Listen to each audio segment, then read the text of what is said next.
Clay Henry's with us. I don't mean to do a transition from ugly to Clay Henry. I didn't mean it that way. I didn't mean it that way at all. The sun is shining on me, Phil. Always, Clay. You're a very sunshiny person. No, Norfolk, we do. It is cold and blustery, but it's bright sunshine. You know, I know it's coming. It's supposed to get here probably about 2 or 3 o'clock. So if I'm going to get my fishing in, it's going to have to be before then. I think they also said that there's a good chance of, or maybe some snow flurries tonight and heading into the morning. So yeah, it actually looks like it might be happening right now. Maybe a little bit. Oh boy, fun. Splitting. Yeah. Cancel school tomorrow. Even virtual school can be canceled by the word snow on the 10 o'clock So news this is the first time I've done like a snow day in a radio station, like, or potentially. What is there radio cancellations? Like, is the weatherman going to be on TV? Like KERX and ESPN Arkansas is closed we are more reliable than the U.S. Mail Service, my friend, especially these days. I heard that. All right. That's right. Fine with me. All right. Clay, you got any thoughts on Rakeem Boyd opting out? Do you think that one of the big reasons, or two of the big reasons here, that there has been some negative reaction to it is that his teammates voted him captain before the season started, and he wears number 5? Oh, it's probably, if you didn't even have those two events, it would still be some backlash. I mean, it's, a guy quits, in the middle of a season, and it's this is all hands on deck. It's a tough deal to play 10 SEC games, and you just had players having to sit out the whole defensive line, basically, not outside of Jonathan Marshall, and it's like, all right, now you and Rakeem is one of them, had to sit out last game against LSU. Now you can play, and you don't want to play. Well, there's no fan that would be given the chance to play in a Razorback uniform that would say, I'm not going to play. There's nobody who would do that. It's just like sticking a dagger in your heart to say, well, you have a chance to play, and we're going to hand you the football. You're playing a glamorous position, and you don't want to play. And it's a bad look. There's not any way about it. And it's, it was a bad look when Sean Andrews opted out or whatever, didn't play in the Independence Bowl. And, Lord knows there's no glory in going to Shreveport and playing in Independence Bowl, but it comes down to dollars and family and agents. When you have issues in college sports, somebody can say, well, it's not about the money. When they say it's not about the money, then it's about the money. It always is. Always, yeah. And I mean, it's sad, and you don't know the situation of, there was a great player at Arkansas that, decided not to come back for his senior year that, and I'm not talking about McFadden, and people are like, well, he's not going to make a ton of money. And then, I did a little investigating, and his family's electricity had been turned off 4 times in his junior year because they couldn't pay the bills. And you're telling me that that family did need the money, and we don't get it. We just don't. See, that's the aspect of it that us as journalists, as fans, that we'll never know, because money talks, absolutely. And my electricity has never been turned off in my whole life. Exactly. I cannot identify with that. I don't have any feel for not being able to go to the grocery store whenever I want to. Yep. I mean, I've lived a privileged life,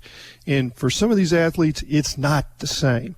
But having said that, when you accept, the vote of your teammates to be captain, and you wear number 5, there is something to that. And I mean, he didn't just pick number 5 randomly. He knew He knew who Darren McFadden was. And we got other number 5. Dorian Gerald's wearing number 5 too. Mm-hmm. I mean, it's one of those deals. There's not enough number 5s to go around. There's going to be a guy on offense picking. There's going to be a guy on defense picking. Going forward. So, in recruiting, numbers come up, and it might not be that they want a former player's number. It's the number they're wearing in high school. It might be number 5, just randomly. And they've got jewelry that's number 5. They want number 5. I mean, Steve Little wanted number 12, and they brought it out of retirement. Coach Broyles did. And I'm told he did it without calling the Scott family, and then did call after they knew that they had him. I'm talking about Steve Little. And then they put 12 back in retirement after Steve Little graduated. So, having retired numbers is problematic. I don't know if the right thing is to retire. It's like, okay, we don't ever want this to happen again, so we don't let number 5 be worn. Well, I don't think that's right either. One blip doesn't, decide everything for the future. And this is a blip. We'll forget about it at some point. Clay, you and I talked about how there was an effect of not having Boyd available, so that between the tackles wasn't really a thing against LSU. Now that's the rest of the season. This, how important is it? Feleipe Franks has been an effective runner this season, and I feel like you need a couple of guys to be able to run.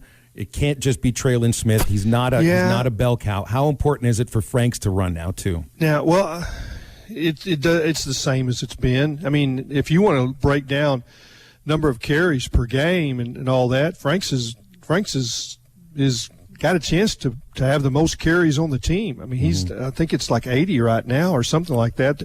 It was balanced. Actually, between those 3 players. He has more. 92 so he carries. I guess probably they count the will. sacks as a carry though too, right? Yeah, but he's all those counter options and draws, and then the scrambles. He's got positive yardage more than those guys, but the sacks reduce it. The way they do it in college is different than the NFL, and I wish they would do the college stats where a sack goes against passing yardage, because that's what that was. It was a pass play. It's not a running play. But anyway, that's another argument.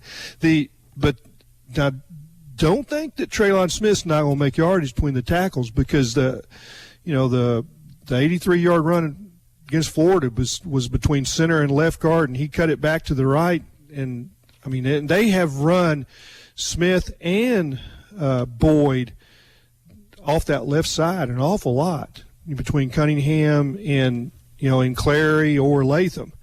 That's the strong point of this team. They'll run Smith's inside some, but it comes down, and we focus on quarterbacks and running backs and receivers. It comes down to blocking, and when this team can be consistently strong in the offensive line, not just on the left side, but all the way across, then you're going to like what you see with the running backs, all of them. It just is a dynamic that we just don't spend enough time with, because it's not glamorous to talk about what those guys are doing up front. And I probably watch them too much. I'll take my field glasses off the ball and just focus on the middle of the line, and you see so many things. And the blocking of Kern is part of it. He's been effective pulling and coming through holes ahead of the, on those little counter plays. So it's they can run Smith on a lot of the same plays that you think that are only Boyd plays. I don't buy that. Now, he gets rocked around a little bit because he's a little guy, but it's not like, Boyd was just ripping and rolling guys. He wasn't. We have to also keep in mind the teams that are left on the schedule, and I'm still assuming Arkansas is going to play Alabama, though nothing's been announced about it. Missouri is a good defense, man. I mean, 3rd in the league in total defense. They have the best passing yardage against. They're 5th in the league in rushing yardage. Might have the best linebacker in the league. So, Clay, when we come back, I want to get into the defense that Arkansas is going to face. It might be one of the best defenses they face all year. Also, don't forget you can win free mortgage or free rent for up to a year, up to $15,000 if you go to hitthatline.com and enter your information. We'll announce the winner on December the 14th on the Morning Rush. This is brought to you by our friends Nick and Ellie Gladwell, real estate agents, Chambers Bank, and ESPN Arkansas. That's up to $15,000 in free rent or mortgage for a year, and second place winners Get a $250 gift certificate to Doe's Eat Place in Fort Smith and a $250 gift card to Walmart. That's at hitthatline.com. You see free rent top of the page. Click it, leave the info, and maybe you're a winner. It's the Home Free for a Year sweepstakes made possible by real estate agents Nick and Ellie Glidewell, Chambers Bank, and ESPN Arkansas. Finish out the first hour with Clay Henry. Stay tuned. Back with Clay Henry, our friend and editor, publisher, Hogs Illustrated. Of course, you can read his stuff at Whole Hog Sport. You got your shortest road trip of the season to Columbia, don't you, Clay? That's not too far from Norfolk.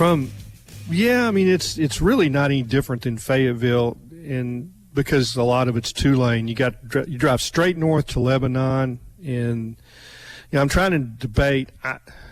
It's like all these trips. I have not made hotel reservations until the end of the week each week, because you just don't know if they're going to, you're going to go. I mean, it's like I didn't make reservations last week because I wasn't sure the game would be played, and of course then it wasn't. But I guess I'll hit the road Friday morning, and somewhere along the way I'll use Priceline and book me a room in Jeff City, or you can actually get tons of rooms in Columbia right now. Who would have thought in an SEC season that you could wait to the week of a game, right, and get a good deal on a nice room in the city that the game is being played? That's never been done, in my knowledge. I saw in the game notes that I think big-time football. I think it'll be the smallest crowd of the season for Arkansas, because Memorial Stadium is held to 11,000 seats.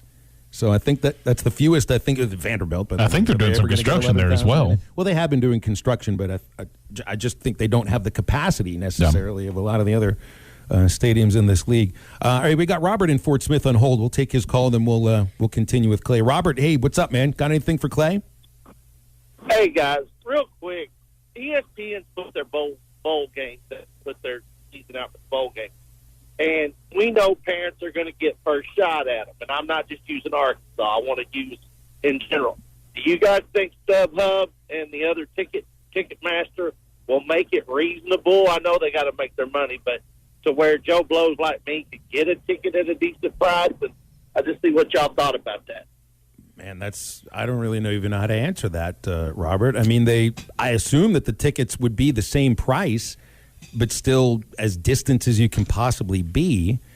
It just depends on how many people want the tickets. The demand. It is all about demand, supply and demand. If there's a lot of people wanting to go, well, then they'll be expensive.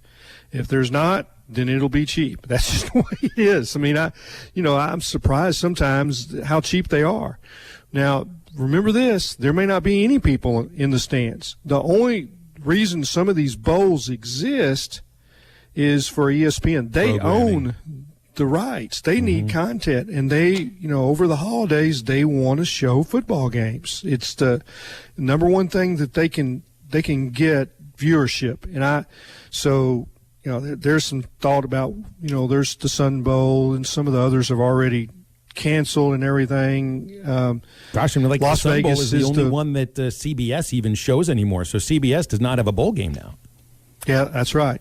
And the Las Vegas Bowl is one of the SEC teams, and they're playing games in that stadium, but there are no people there. So just because you go to a bowl doesn't mean there's going to be fans there. We don't know that yet, and things are changing so rapidly, on the virus front. In 3 weeks, I've said this since March. Don't think anything more than 2 weeks out. Where we are now and where we'll be 2 weeks, it might be better, it might be worse. Okay. And it's like the good news is that I know, and in talking to some CEOs from hospitals, some friends of mine, their people are getting the vaccine next week. So that's the start of the good news. But 2 weeks from now, where we're at as far as bowl games, who knows? Clay, we got a few text messages in here that's been sent. And once again, if you do have a question for Clay, it's 877-377-6963. JT in Hot Springs texted in. He said, did the week off help the offensive line get healthy enough to be more effective on Saturday? Let's just transition that into both sides of play. How do you think the offensive defensive line should perform better? I think the defensive line is going to get more help than the offensive line. I mean, you've had Dalton Wagner and Noah Gatlin. in and out of the lineup. You've had Bo Limmer. He should be more healthy. I think Ty Clary and Bo Limmer, that's a push. Both those guys have played about the same, and both played decent, I guess is what I should say. That's not been a weakness part. Could you rotate, Gatlin and Wagner and keep those guys fresh? That might be a possibility. But I think you're going to see a major difference in the defensive line, and I think Missouri's ability to run the ball is greater than what LSU's was with Roundtree. Roundtree is a beast, and you're going to need those defensive linemen to help the linebackers. They've got to. LSU did not have to double team some of the defensive ends that Arkansas played 2 weeks ago, and I think that's where the difference goes. And once you've got the ability to put a hat on a hat and make it tough on the linebackers. And I mean, Grant Morgan slips blocks pretty good, but you like it when the guy in front of him is both guys are requiring two blockers, or the play gets blown up. And that wasn't the case against LSU. Clay, I mean, I went through the numbers on their defense here. Yeah. They're the fifth best rushing defense in the SEC. First, they are the best against the pass. Third best total defense. Now, keep in mind they played two broken offenses the last 2 weeks in South Carolina and Vanderbilt. But, we've put so much confidence in Barry Odom in what he's done as the defensive coordinator, and lauded Sam Pittman for that hire. What about Elia Drinkwitz's decision to stick with Odom's defensive coordinator and retain Ryan Waters? Because this defense right now is the reason that Missouri is winning games. Yeah, and they've got a great linebacker. Bolton is really terrific. He is so quick and so aggressive, and he recognizes. You talk about slipping blockers. Nobody's blocked him, and he's terrific. They have a solid defensive front. They're played all right in the secondary. They don't make mistakes. And just as you say, they are playing Odom's defense. They didn't disrupt anything on that side of the ball from what they were doing. Now, that's good for Missouri, but it's also good for Arkansas. If there's anybody that understands that scheme, it's Barry Odom, and his ability to communicate that even during the game. From the box to Kendall Briles on the field should help Arkansas, and he talks to Briles as well as the defensive coaches. He's an eye in the press box for the whole for both sides of the ball, and he's much more valuable in the box than he would have been on the field as was required by him being the interim coach. The ability to make changes during a half is the critical part of football. And I've heard people say forever he's the good defensive coordinators are the ones that don't need halftime to make adjustments. They see it on the fly and they're able to fix things. And just for instance, the Tennessee game. Everybody's like, well, what was the halftime adjustment? Well, they made it in the second quarter. Mm-hmm. They fixed it in the second quarter. And you remember Sam saying after the game, we had already shut down what they were doing. You just didn't notice it. They did give up a field goal kind of in prevent at the end of the half. But Barry's ability to make in-game adjustments is really strong. And I think Kendall's the same way. Real quick, Clay, before we let you go, just what's your overall thoughts on the game heading into Saturday? Does Arkansas come away with the W heading into this weekend, or what are we going to be talking about Monday morning? I did my prediction 2 weeks ago, but it's because we did the magazine then, but I think it's a pick'em game. I don't know what the line is going to be when we get to game time, but I think it's really close, and it'll come down to quarterback play. It always does. I think Franks is really good, and I think he'll benefit from a week off. He's knees, or you see him wear a knee brace. He had that left hand tape. I'm sure there's a significant injury there, so I think a week off will really help him, and I think you'll see Arkansas play well. They play hard every week, and I think that's a given. The experienced quarterbacks have beaten Missouri this year. The inexperienced quarterbacks have not. That's been a big thing. I think we got an experienced quarterback under center for the Razorbacks, too. You've got the edge in quarterback. I don't think there's any doubt. I'm not sure about everywhere else. Wide receiver? Yeah, I think so, too. Clay, appreciate you, man, as always. Have a great rest of the week. Enjoyed it. Looking Thank you forward to very talking much. with you next week. You got it. Okay. And be safe on the drive up to Como for sure. Thank you.